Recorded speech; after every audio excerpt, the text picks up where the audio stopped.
개장 전 뉴스 보고 전략 고민해보는 시간입니다. 투자 뉴스 앤 전략 세 분 수고해 주시겠습니다. 야천투자연구소 남인호 소장 그리고 LNS홀딩스 김선영 대표, 프리스티지 경영전략연구소 반종민 소장 수고해 주시겠습니다. 어서 오세요. 자, 그럼 뉴스 소식들 화면을 통해 바로 체크해 보겠습니다.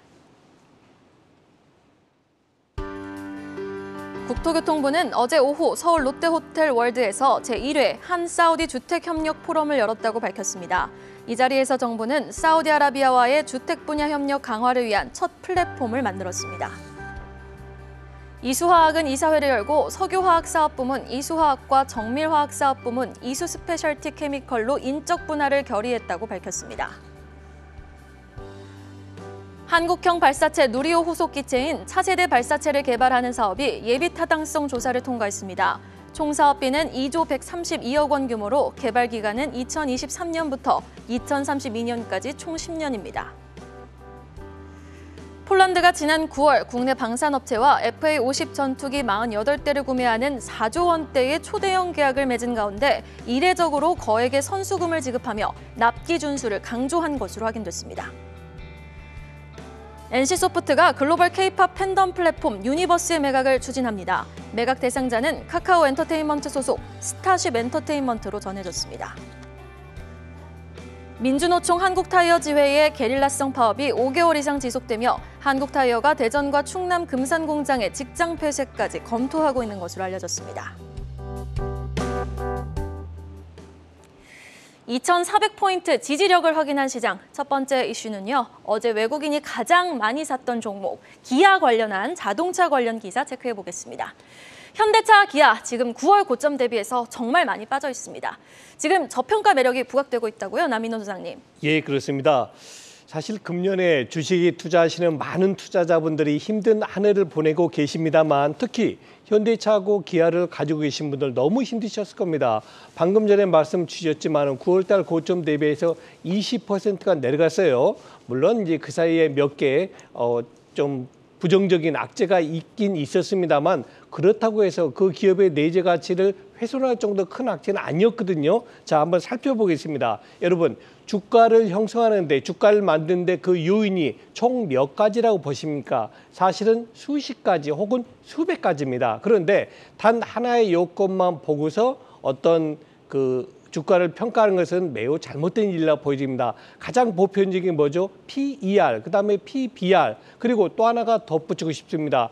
과거 이 회사의 밸류에이션, 즉 가치를 어느 정도는 인정을 해줘야 된다는 겁니다. 그런 면에서 볼 때 기아하고 현대차에 대해서는 지금 매우 저평가되고 있다고 말씀드리겠습니다. 한 가지만 말씀드릴게요. 자, PER 기준에서 지금 기아는 금년 초만 해도 6배였습니다. 지금 몇 배입니까? 예상퍼가 지금 4배입니다. 시장퍼가 11배, 12배인데 기아는 3분의 1의 평가를 받고 있다는 뜻이 되겠고요. 마찬가지 PBR도 0.7밖에 안 됩니다. 지금 ROE가 자기 자본 비율이 20%가 넘을 것으로 기대하고 있어요. 내년에.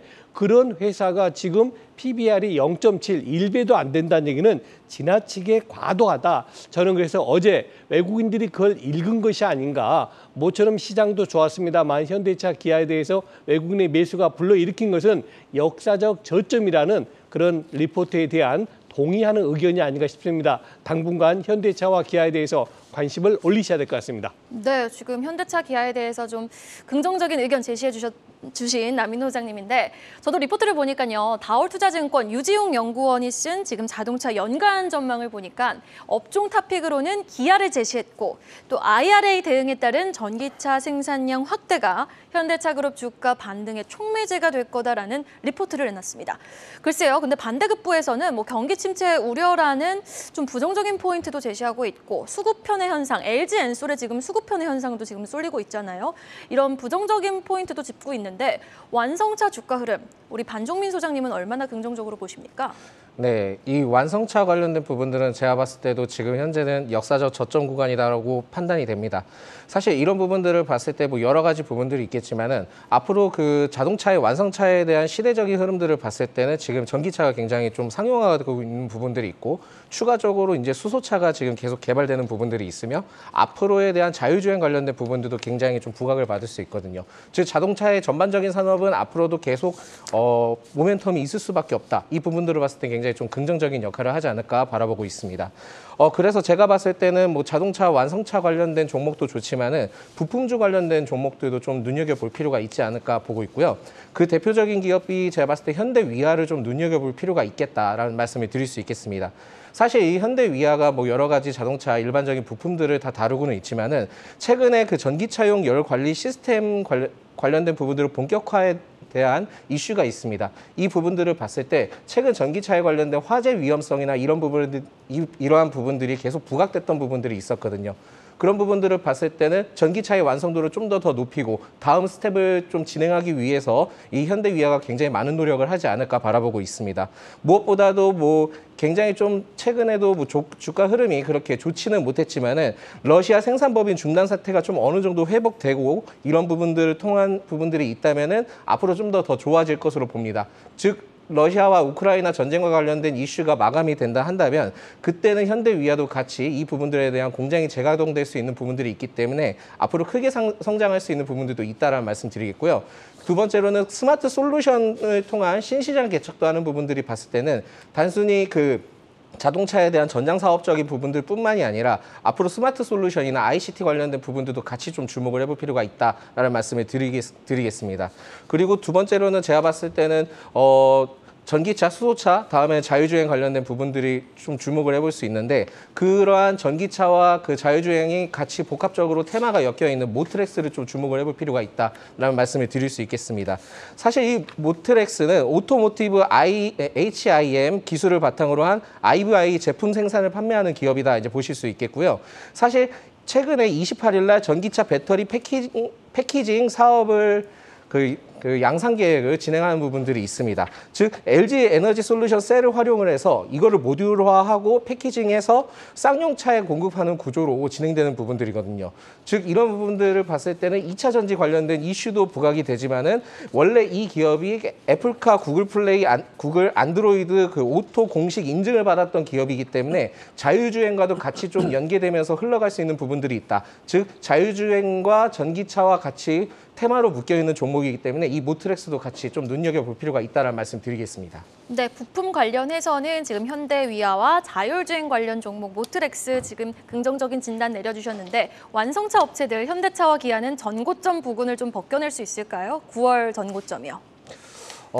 제가 보기에는 완성차 부분들은 그 9월 전고점을 바로 좀 도달하기에는 매우 좀 어려울 것 같고요. 네. 제가 봤을 때는 그 내년 상반기까지는 좀 지켜봐야 되지 않을까. 이럴 때는 오히려 분할 매수 쪽으로 접근을 하시면서 가시면은 오히려 나중에는 그 부분들을 충분히 도달할 수 있지 않을까 봅니다. 네, 알겠습니다. 자, 그러면 다음 이슈로 넘어가 보죠. 10년 뒤 달 착륙에 도전하는 대한민국 확인해 보겠습니다. 윤석열 대통령이 말했습니다. 다가올 미래에는요, 성공한 나라가 우주를 꿈꾸는 것이 아닌 우주를 꿈꾸는 나라가 성공한 나라가 될 것입니다. 이렇게 국가들의 기술 패권 전쟁이 몇 년 사이 손 안에 들어오는 반도체 칩에서 사이즈가 측정이 안 되는 우주로 확장되고 있습니다. 며칠 사이 정부도 적극적으로 정부 정책을 발표하고 있는데 지금 어제 나온 내용 정리해 볼까요, 김선영 대표님? 네, 이제 뭐 잘 아시겠지만 우주 항공 테마라는 거는 이제 단기에 끝날 만한 테마는 아닙니다. 뭐 사이트를 좀 길게 보시고 투자할 필요가 있는 어떤 업종군이라 보시면 될 것 같고요. 누리호의 후속 한국형 발사체가 이제 달 착륙을 목표로 이번에 개발된다는 그런 소식이 나왔습니다.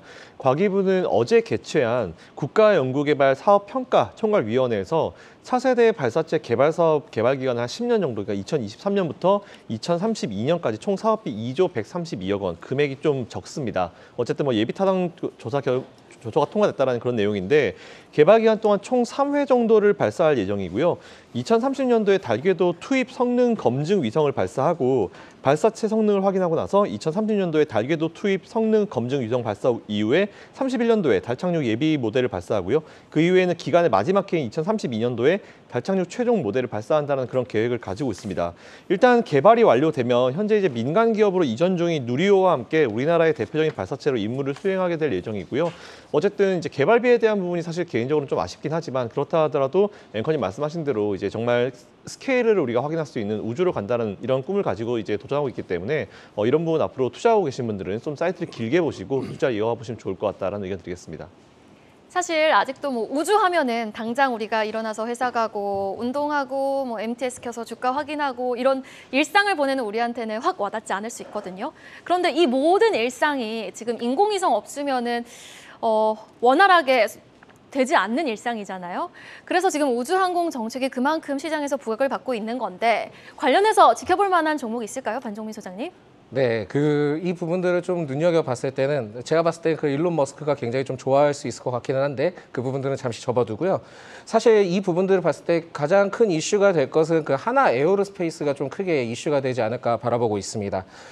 이 하나 에어로스페이스는 지난달 누리호 기술을 이전받은 그 종합 기업이다. 그러니까 체계적인 종합 기업으로 우선 협상 대상자로 선정이 됐던 부분들이 있습니다. 즉 이러한 부분들을 봤을 때는 앞으로 그 차세대 발사체 관련된 부분들, 누리호에 이을 이 후속작의 하나 에어로스페이스를 좀 눈여겨볼 필요가 있다라는 말씀을 드릴 수 있겠고요. 이외에 스페이스 그 파이오니어 사업하고 소형 발사체 개발 사업 등의 다수의 정보 주도 우주 개발 사업에 참여를 했던 기업이 바로 이 하나 에어로스페이스입니다.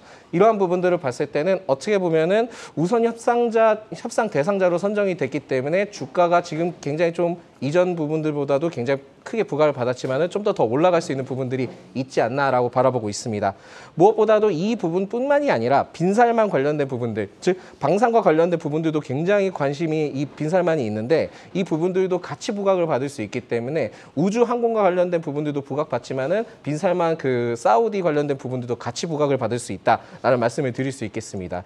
그리고 현 정부에서 지난 24일 날 방산 수출 전략 회의에서 방산의 중요성을 부각을 했던 부분들이 있고 이 부분들을 통해서 앞으로 수출적인 부분들을 굉장히 좀 지원을 하겠다는 부분들을 발표를 했기 때문에 하나 에어로스페이스뿐만이 아니라 하나 그룹주들도 같이 좀 동반 상승을 할 수 있는 기회가 되지 않을까 바라보고 있습니다.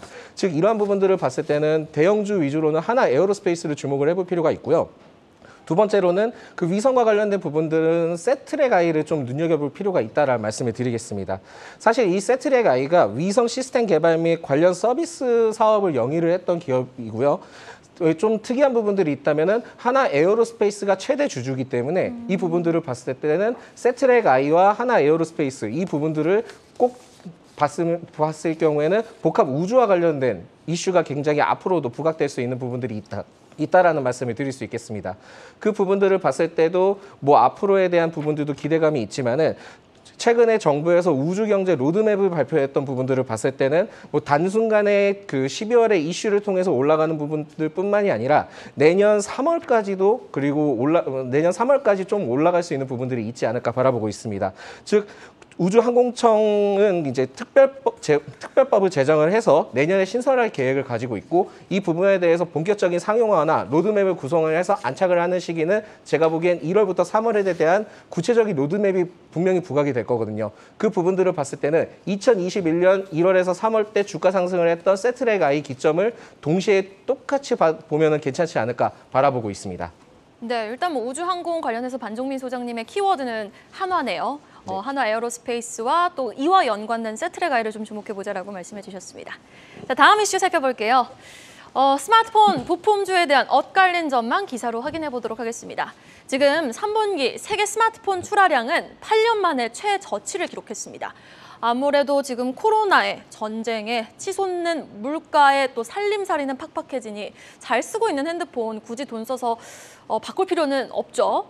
지금 내년 상반기까지 스마트폰 수요 부진이 예상되는 가운데 증권사에서는 부품주 안에서는 그래도 이 종목은 잘 가고 이 종목은 좀 못 가겠다 전망이 엇갈리고 있네요. 네, 그렇습니다. 자, 우리 시청자 여러분, 제가 한 가지 여쭤볼까요? 여러분들은 스마트폰 교체 시기를 어느 정도 잡고 계십니까? 저는 신제품을 빨리 받아들이는 저희는 얼리 어댑터가 아니어서 보통 한 3년에서 5년 주기로 바꾸거든요. 근데 요즘 신세대들은 거의 1, 2년 만에 한 번씩 바꾸더라고요. 저도 그래서 최근에 바꿨습니다. 물론 삼성 갤럭시입니다.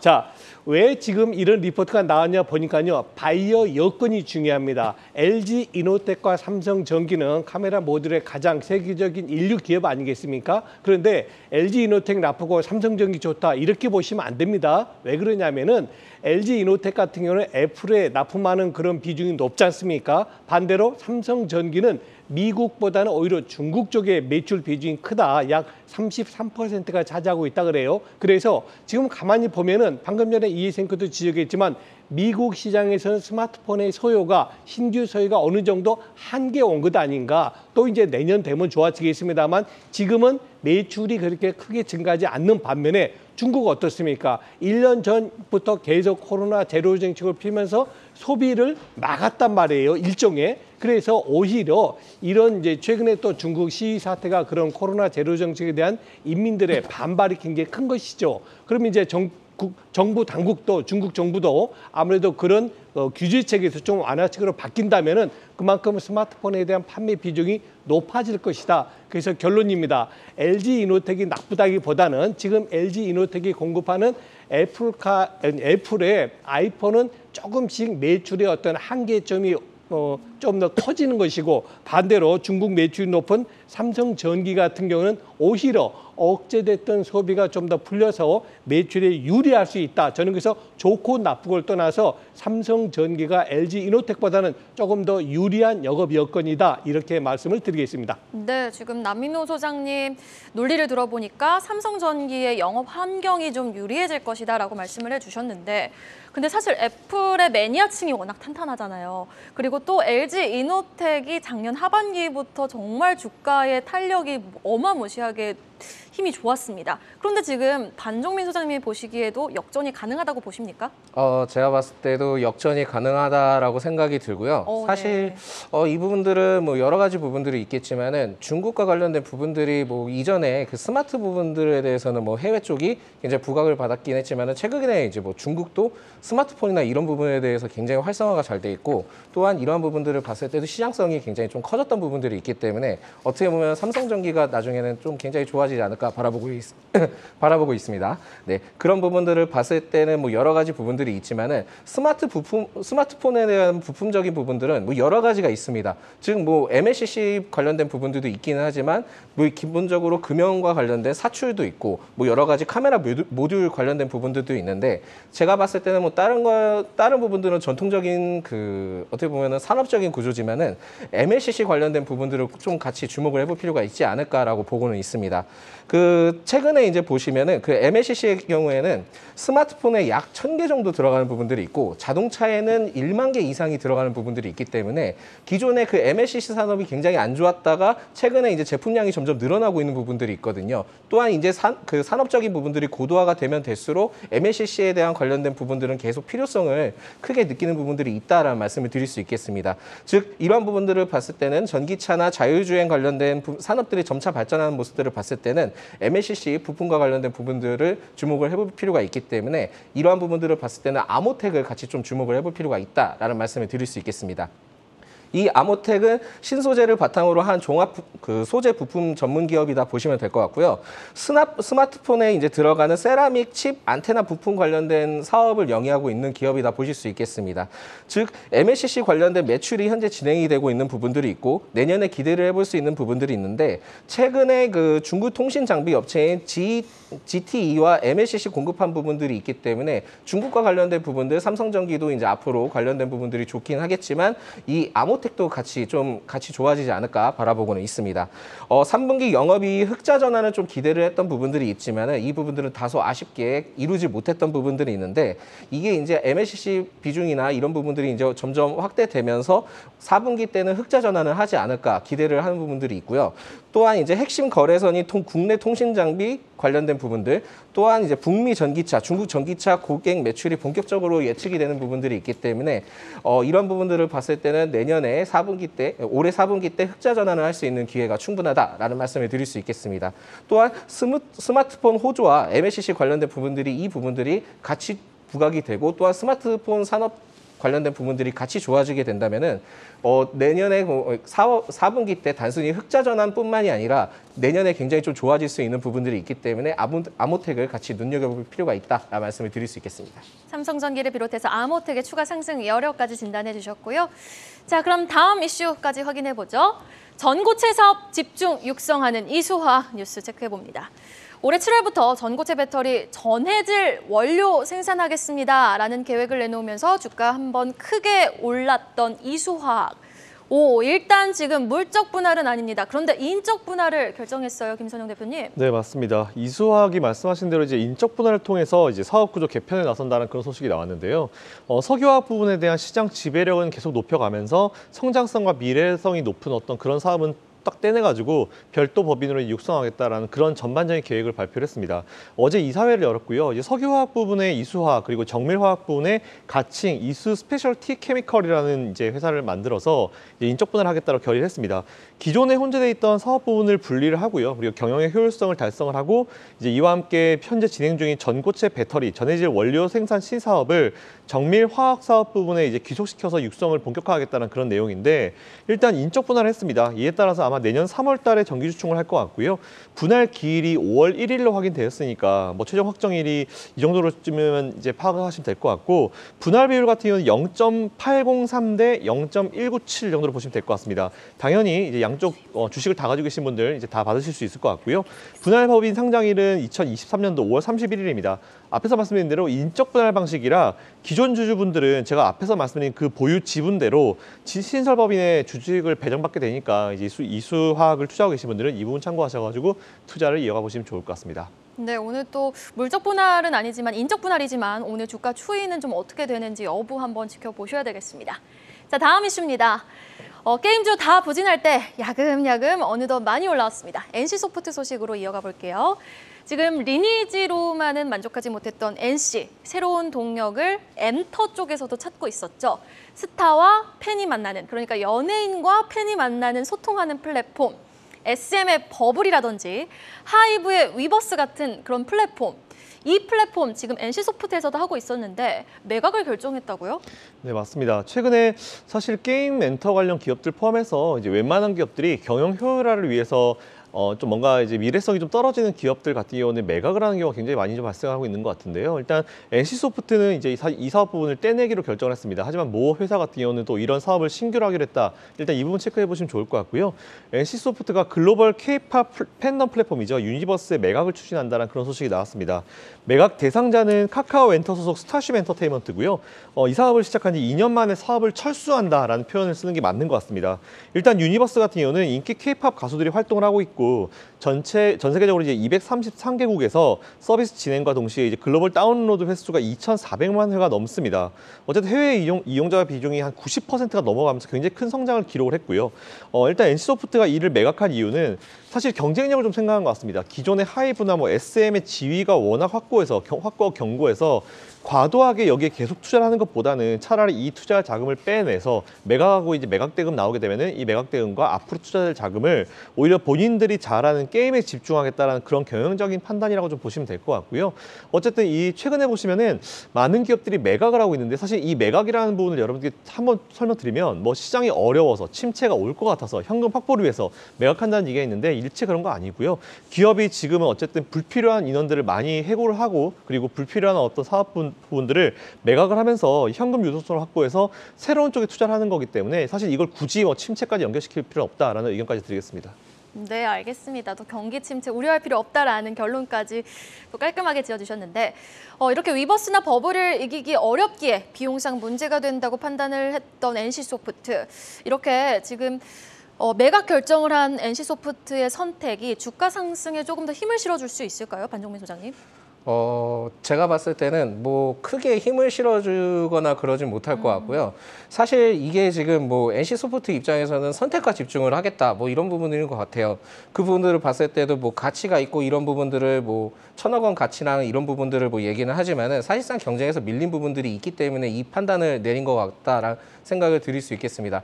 근데 이게 지금 사실 게임 산업과 관련된 부분들은 이 NC소프트가 이 어떻게 보면 유니버스 이 부분들이 있었기 때문에 그렇다 하더라도 재무적인 부분들에 대한 좀 추가적인 그 소폭에 대한 메리트가 있었던 부분들이 있었거든요. 즉 이 부분들이 뭐 떼어내면서 뭐 인건비든 이런 부분들은 당연히 줄어들겠죠. 줄어드는 부분들이 있긴 하겠지만 그렇다 하더라도 사업 다각화적인 부분들을 추가로 내세우지 않는 이상은 그렇게 큰 특징을 발휘하기는 좀 어렵지 않을까라는 말씀을 드릴 수 있겠습니다. 뭐 기본적으로 P2E 관련된 부분들도 뭐 진행을 하겠다라고 얘기는 했지만은 현재 지금 그 부분들도 굉장히 좀 복합적인 부분들이나 그 정책적인 요소에 대한 좀 어떻게 보면 좋지 않은 부분들이 있기 때문에 지금 그 부분에서는 아마 시기상조의 가능성이 매우 높다라는 말씀 드릴 수 있겠습니다. 즉 신작 게임 모멘텀 가지고는 이 NC소프트가 힘들지 않을까 바라보고는 있고요. 물론 이제 지금 현재 주가 추이를 봤을 때는 추가적인 상승 동력은 있습니다만 그 이상 뭐 20% 30% 이상은 올라가기에는 굉장히 좀 어렵지 않을까라는 부분들이 있기 때문에 내년 상반기 때 오히려 그때 좀 눈여겨보시면서 지켜보는 게 낫지 않을까 말씀드릴 수 있겠고요. 이 부분들을 봤을 때는 NC소프트는 올해는 다 끝나가지만은 그렇게 큰 기대감을 가져가기는 좀 어렵지 않을까. 즉 내년 상반기 때 좀 노력해 보시는 게 낫다라는 말씀 드리겠습니다. 그리고 이제 제가 봤을 때는 이 부분들을 봤을 때 하이브를 좀 같이 눈여겨볼 필요가 있다라는 말씀을 드릴 수 있겠습니다. 이 하이브가 사실은 엔터와 관련된 부분들이고 이전에도 이제 제가 말씀드렸지만 BTS에 관련된 이슈가 어떻게 보면은 모멘텀이 크게 소멸을 했기 때문에 하이브에 대한 주가에 대한 전망치가 어두울 수 있다라는 말씀을 드렸겠지만 이 하이브라는 부분들이 좀 기업에 대한 자회사를 좀 눈여겨볼 필요가 있거든요. 이 자회사 하이브 IM이라고 있는데 이게 하이브 IM이 내년 1월에 퍼블리시 게임 배틀 리그 히어로즈를 좀 출시하는 부분들이 있습니다. 즉 BTS의 의존도를 좀 낮추고 게임 산업으로 사업을 다각화하는 부분들이 있거든요. 즉 이런 부분들을 봤을 때는 게임과 엔터와 관련된 부분들이 전복되면서 가는 게 앞으로 하이브일 것이다 바라볼 수 있겠습니다. 또한 이제 최근에 그 지스타에서도 그 방시혁 의장이 게임 산업 진출 선언을 했던 부분들을 봤을 때는 이 하이브가 단순히 엔터적인 뿐만이 아니라 게임적인 부분들도 같이 주목을 해볼 필요가 있지 않을까 바라보고 있고요. 사실 하이브에 대한 최대 주주 관련된 부분들도 넷마블도 있고 또한 현재 그 CEO, 하이브 CEO가 넥슨 코리아 전 대표 출신입니다. 즉 게임과 관련된 부분에 대해서는 굉장히 두각을 가지고 있는 대표이기 때문에 이 부분들을 좀 눈여겨볼 필요가 있다. 그리고 또한 자회사 하이브 IM 같은 부분들은 넥슨과 NC소프트 등의 게임 업계에서 인물들을 스카웃해서 꾸렸던 부분들이 있기 때문에 어떻게 보면은 같이 좀 주목을 해볼 필요가 있다는 말씀 드릴 수 있겠고요. 그 부분들을 봤을 때는 리오프닝과 내년 신작 출시를 통한 부분들을 봤을 때는 주가에 큰 기대감을 반영을 할 것으로 보고 있습니다. 네, 하이브에 대한 투자 매력도까지 짚어주셨습니다. 자, 이제 마지막 기사로 넘어가 보도록 하죠. 내일이면 12월이죠. 뭐 내일부터면 2023, 뭐 내년 전망, 이런 단어들 방송에서 참 많이 듣게 되실 것 같은데 우리가 먼저 해볼게요. 내년에도 저성장, 고금리 기조 속 가치주가 지금 굉장히 상승 탄력이 유망하다라는 전망이 나오고 있는데 어떤 내용인가요? 네. 많은 연구소에서 리서치 센터에서 이런 자료를 냅니다. 내년도 우리 주식시장 녹록지 않을 것이다. 쉽지 않다. 그 이유가 뭡니까? 바로 말씀 주신 고금리하고 저성장 시대가 이어질 것이 예상되고 있기 때문입니다. 자, 그럼 여러분 고금리하고 저성장이 된다면 가장 먼저 머리에 딱 들어와야 될 게 뭡니까? 자, 그럼 내가 성장주에 투자할 것이냐, 가치주에 투자할 것이냐, 바로 후자죠. 네, 가치주는 저평가를 주로 이야기하는 것인데요. 저평가라는 건 기준이 뭡니까? 시장입니다. 그래서 주식시장 퍼가 지금 평균적으로 11배에서 오르내리고 있기 때문에 그보다 낮아야 되겠죠. 그래야 저평가 얘기를 듣겠죠. 그래서 퍼가 10배 미만인 회사하고 또 PBR, 자산 가치가 1배가 되지 않는 말 그대로 싼 저평가된 그런 기업들을 간략히 소개해드리겠습니다. 그런데 이 PBR, 저 PER만 된다고 됩니까? 아닙니다. 돈을 벌어야죠. 그래서 내년도 2023년도에도 기업의 실적이 금년보다는 좋아지는 기업군 총 35개 중에서 내년에 실적 좋아지는 25개를 압축해봤는데요. 제가 최대한 빨리 기업을 소개해드리겠습니다. 한진, BGF 리테일, 이마트, 그리고 HL홀딩스, 한라홀딩스죠. 네, HL홀딩스, KCC, 롯데지주, 세아베스틸, 신세계 LS, 그리고 한국조선해양 등이 이에 해당이 됩니다. 결국 이 이야기는 무슨 얘기냐? 내년에 주식시장 아주 좋아지진 않겠지만은 우리가 조금 더 노력해서 기업 종목만 잘 선택한다면 내년 시장 그렇게 나쁘지 않다라고 결론 짓겠습니다. 네.